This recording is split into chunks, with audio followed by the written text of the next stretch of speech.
әріпі. Ит.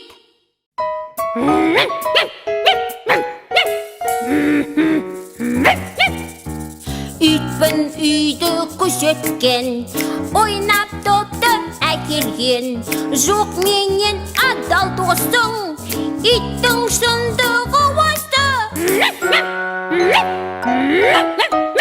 Итпін иден басталған, сені дос деп санаған.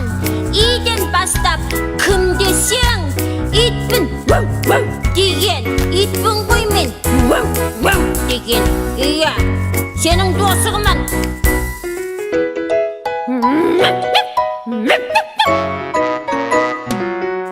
Басыңа қауіп төнсе, немесе мысық көрсем, үремін деп